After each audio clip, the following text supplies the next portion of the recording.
साथियों नमस्कार। जो साथी इस चैनल पर पहले से जुड़े हुए हैं उन्हें तो पता ही है कि इस चैनल पर ऐसे वीडियो आना आम बात है जो भारत में पहली बार हैं, और ऐसे वीडियो भी आना आम बात है जो विश्व में गिने चुने ही बने हैं। किंतु साथियों, आज तो हमें बिल्कुल रिकॉर्ड बनाने का ही अवसर प्राप्त हो रहा है, क्योंकि शॉर्टवेव के 15 मीटर बैंड पर जो मैं आज का वीडियो बना रहा हूं, ये पूरे विश्व में प्रथम ही वीडियो है साथियों। यकीन नहीं आता तो आप देख सकते हैं। इसके अलावा आपको छुटपुट वीडियो मिलेंगे 15 मीटर बैंड पर, किंतु वो जो इंटरनेशनल ब्रॉडकास्टिंग के लिए 15 मीटर बैंड है उस पर नहीं है साथियों।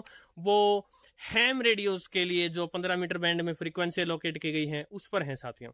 सो टेक्निकली जो इंटरनेशनल ब्रॉडकास्टर्स 15 मीटर बैंड में ब्रॉडकास्ट कर सकते हैं, उस 15 मीटर पर ये विश्व का प्रथम ही वीडियो है साथियों। इंफॉर्मेशन बहुत देनी है। 15 मीटर बैंड के अलावा भी शॉर्टवेव पर मुझे जबरदस्त जानकारी देनी है आपको। इससे पहले मैंने 11 और 13 मीटर बैंड पर जो वीडियो बने थे उनमें भी आपको अलग अलग जानकारियां दी थी शॉर्टवेव की, और जो लॉन्ग वेव पर वीडियो बना था लॉन्ग वेव पर, उसमें भी आपको जबरदस्त जानकारी दी थी साथियों। इन्फॉर्मेशन बहुत ज्यादा है बताने के लिए और समय कम है, लोग लंबे वीडियो देखना नहीं चाहते, इसलिए आज गड्डी जान दी छलांगा मार दी, आज गड्डी छलांगा मार दी जाएगी साथियों। तो आइए सबसे पहले हम 15 मीटर बैंड को 15 मीटर क्यों कहते हैं ये देख लेते हैं साथियों। तो साथियों मान लीजिए ये है एक वेव जो रेडियो तरंगे छोड़ी जाती हैं। वैसे मैंने इस बात पर भी वीडियो बनाया था कि रेडियो तरंगे कभी ऐसे चलती हुई नहीं आती, कैसे चलती हैं, इस पर भी एक चैनल पर एक वीडियो बना है। किंतु सिंप्लिसिटी के लिए मान लीजिए कि रेडियो तरंगे ऐसे चलती हुई आती हैं, तो जो एक वेव बन रही है इतनी दूर में इतनी देर में कितनी दूर आ गई वेव, ये दूरी जब 15 मीटर होती है तब हम कहते हैं साथियों कि शॉर्ट वेव का 15 मीटर बैंड है। अब बैंड का अर्थ है एक रेंज, एक फ्रीक्वेंसीज की रेंज। तो मैं आपको दिखा देता हूं साथियों कि जो इंटरनेशनल टेलीकम्युनिकेशन यूनियन ITU ने 15 मीटर बैंड घोषित किया है, उसकी फ्रीक्वेंसीज हैं 18,900 किलोहर्ट्ज से लेके 19,020 किलोहर्ट्ज। अब ये फ्रीक्वेंसी क्या होती है, किलोहर्ट्ज क्या होता है, मीटर क्या होते हैं, बैंड क्या होते हैं, इन सब पर वीडियो चैनल पर हैं साथियों। 18,900 किलोहर्ट्ज का अर्थ है वेवलेंथ होगी 15.87 मीटर, और 19,020 किलोहर्ट्ज का अर्थ है वेवलेंथ होगी 15.77 मीटर। सो क्योंकि ये रफली 15.77 से 15.87 मीटर बैंड की ही वेव आने वाली हैं, तो इसलिए इसे 15 मीटर बैंड कहते हैं साथियों। अब हम एक बहुत ही जरूरी विषय लेते हैं। इससे पहले कि मैं आपको 15 मीटर बैंड ट्यून करके दिखाऊं और ये बताऊं कि 15 मीटर बैंड पर अब शॉर्टवेव में क्या आता है, हम एक जरूरी विषय आज ये लेंगे साथियों कि शॉर्टवेव जो हैं, शॉर्टवेव्स हजारों किलोमीटर दूर तक चलकर हमारे पास कैसे आ जाती हैं, जबकि FM वेव्स तो 150-200 किलोमीटर भी नहीं चल पाती। मीडियम वेव्स भी उतनी दूर नहीं आ सकती। मीडियम वेव रात के समय 2000 किलोमीटर तक आ सकती हैं, किंतु उससे आगे तो वो भी नहीं जाती। लेकिन शॉर्ट वेव्स 5000, 7000, 10,000, 15,000 किलोमीटर तक भी चलती हुई आ सकती हैं। कैसे होता है ये साथियों? सो इसका कारण है साथियों, ये अर्थ है, पृथ्वी है, और पृथ्वी के चारों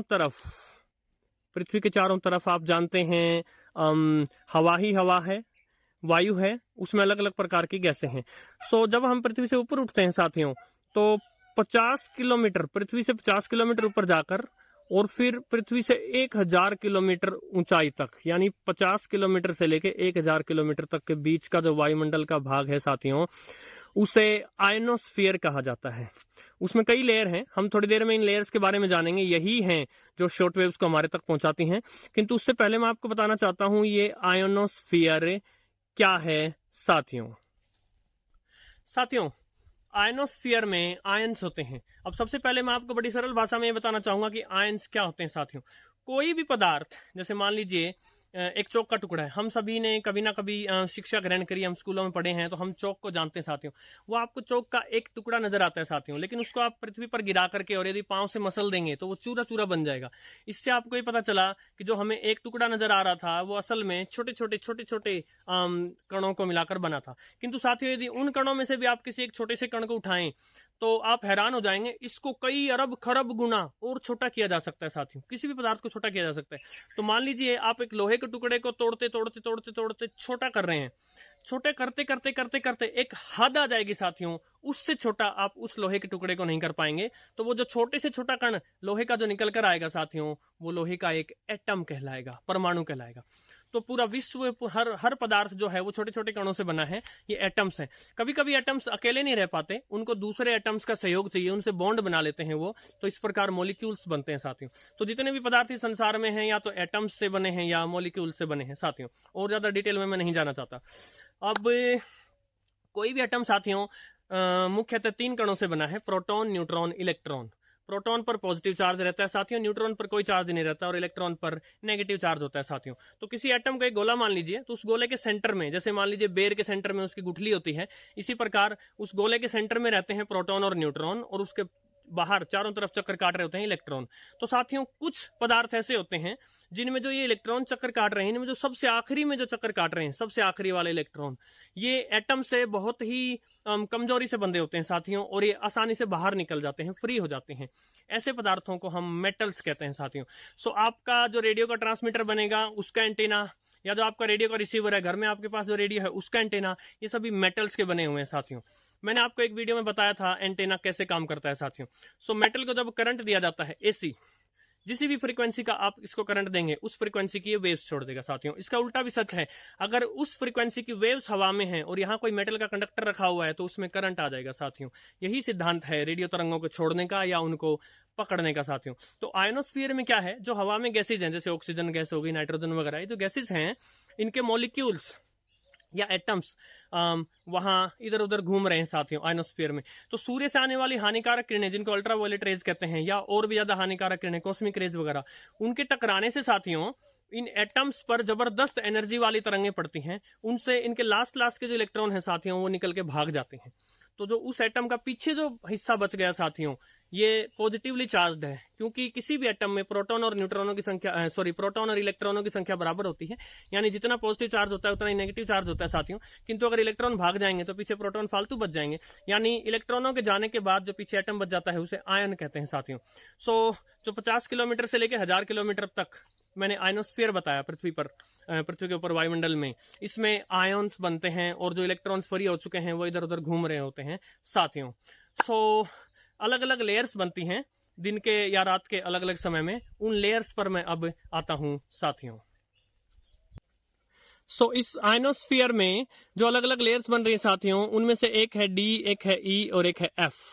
डी लेयर जो है वो 50 किलोमीटर से 100 किलोमीटर के बीच में है। ई लेयर जो है वो रफली 100 से 150 किलोमीटर के बीच में है, और जो एफ लेयर है साथियों वो 150 से 500 किलोमीटर दूर के बीच में है साथियों। जो एफ लेयर है ये दिन में और रात में दोनों समय बनी रहती है साथियों, यानी कि दिन में भी और रात में भी यहाँ आयन्स भी होते हैं और जो इलेक्ट्रॉन आयनों से फ्री हो चुके हैं वो भी होते हैं साथियों।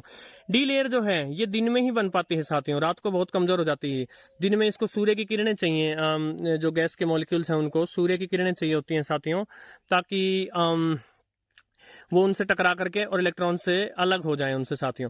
सो होता क्या है, अगर दिन के समय जो तरंगें छोड़ी जाती हैं, चाहे वो मीडियम वेव्स हों या शॉर्ट वेव्स हों साथियों, सो 30 मीटर से बड़ी, यानी कि 31, 41, 49, 60 मीटर वगैरह ये शॉर्ट वेव के बैंड, या फिर 250 से लेके कुछ से 500, 550 तक के जो मीडियम वेव के जो मीटर बैंड है वो वेव्स जब यहाँ आकर टकराती हैं साथियों, तो जो इलेक्ट्रॉन इधर उधर फ्री हुए हैं वो इन वेव्स की एनर्जी लेके, उनको इतनी ही एनर्जी चाहिए लगभग, और इस एनर्जी को लेके वो वापस एटम से कंबाइन हो जाते हैं, राइट। सो जो आयन बना हुआ है पॉजिटिव आयन, इलेक्ट्रॉन उससे कंबाइन हो जाते हैं, और उसके लिए जो उन्हें एनर्जी चाहिए चलने के लिए वो शॉर्ट वेव या मीडियम वेव से मिल जाती है। तो इस चक्कर में क्या होता है साथियों, वो शॉर्ट और मीडियम वेव जो है वो खत्म हो जाती हैं, गायब हो जाती हैं साथियों।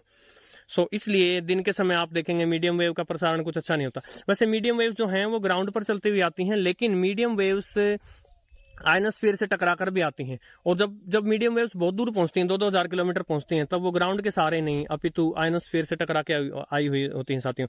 इसलिए दिन के समय में शॉर्ट वेव के जो बड़े मीटर बैंड हैं वो, और जो मीडियम वेव है वो, उनका प्रसारण काफी खराब होता है साथियों।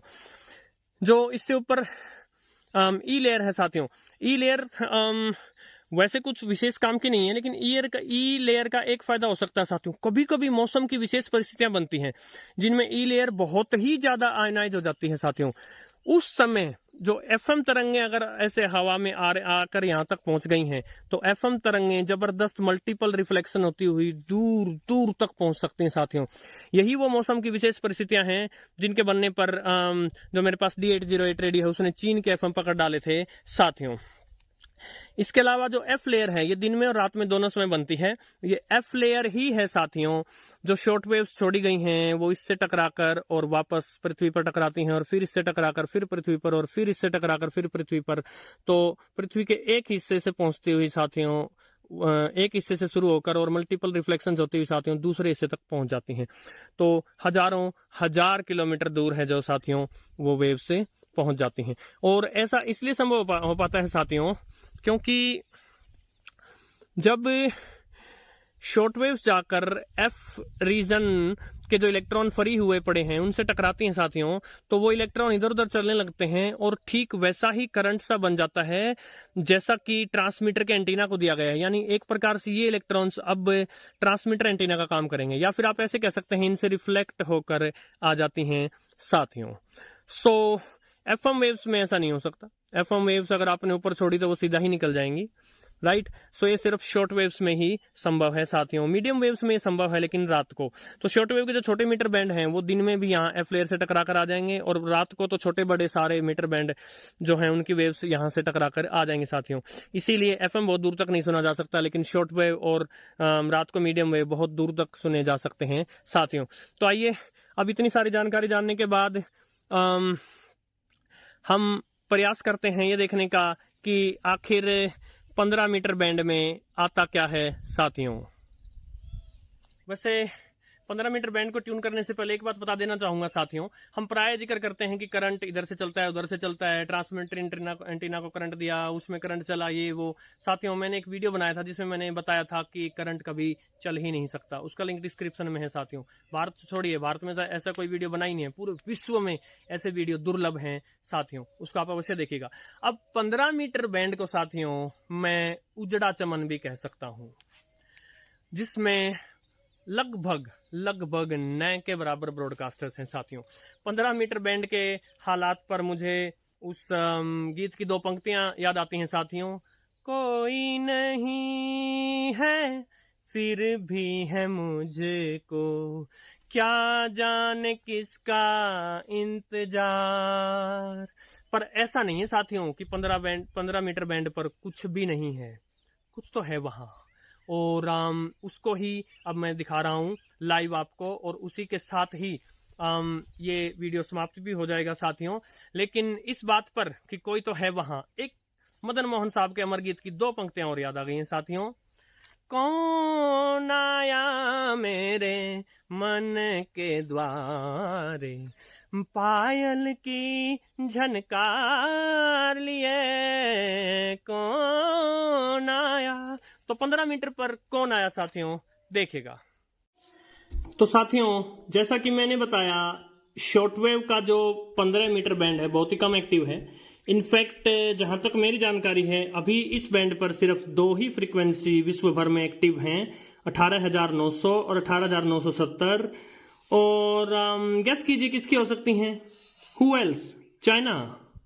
जहां न पहुंचे रवि वहां पहुंचे कवि, वो वाली बात है। शॉर्टवेव पर जहां और कोई नहीं है वहां चाइना को जरूर होना है, चाहे विश्व में कोई भी और इस बैंड पर ना आए, किंतु चाइना को जरूर आना है। और सिग्नल भी देखिए कितना स्ट्रांग है। अभी कोई एक्सटर्नल एंटीना मैंने नहीं लगाया है, और 18,900 पर घर के अंदर से मैं ये वीडियो बना रहा हूँ, घर के अंदर इतना सॉलिड सिग्नल है।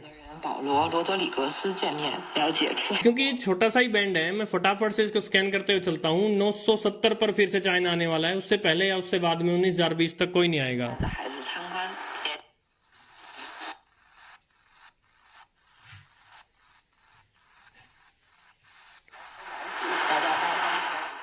ये आ गए फिर से चाइना वाले भाई।